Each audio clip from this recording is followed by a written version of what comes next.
দুষ্টু বাচ্চারা। আমি বাথরুমে বসে ফেসবুকে রিলস দেখছিলাম, হঠাৎ করে এই মেয়েটার কয়েকটি কন্টেন্ট আমার সামনে চলে আসলো।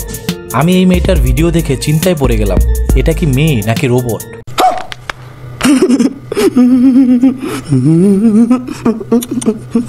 সত্যি কথা বলতে আমি আজকে তাকে কোনো বাস দিব না।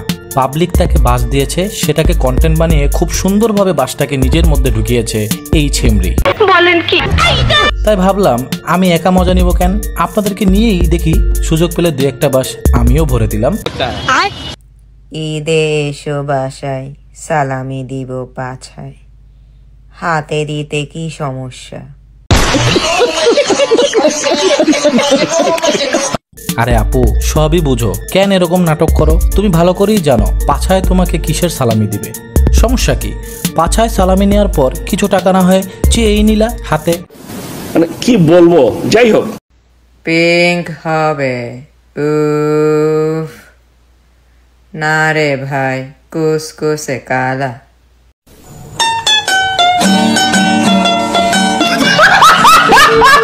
প্রথম কথা হচ্ছে যে রিপ্লাইগুলো এমনভাবে দেয় মনে হয় সে একজন রোবট।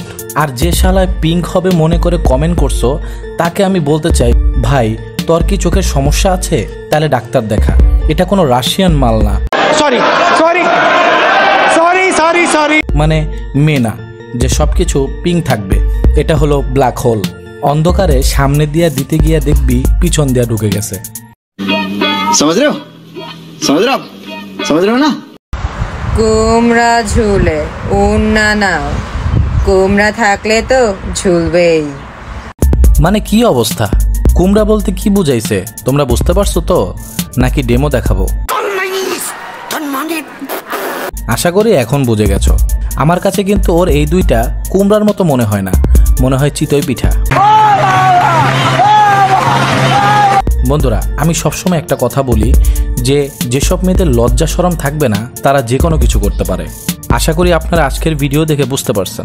ভাইরাল হওয়ার জন্য যে কত কি করে মানুষ, এসব ভিডিও না দেখলে বুঝতে পারতাম না। যাই হোক, এদের সাথে সাথে আমারও মুখ খারাপ হয়ে যায়, তোমরা কিছু মনে করো না, ক্ষমার দৃষ্টিতে দেখো প্লিজ। ভিডিওটি ভালো লাগলে ভিডিওটিতে লাইক করে দাও, বন্ধুদের সাথে শেয়ার করে দাও, আমাদের চ্যানেলটি সাবস্ক্রাইব করে রাখো। দেখা হবে নেক্সট ভিডিওতে অন্য কোনো টপিক্সের সাথে। আজকের জন্য এখানেই বিদায় নিচ্ছি। আল্লাহ হাফেজ।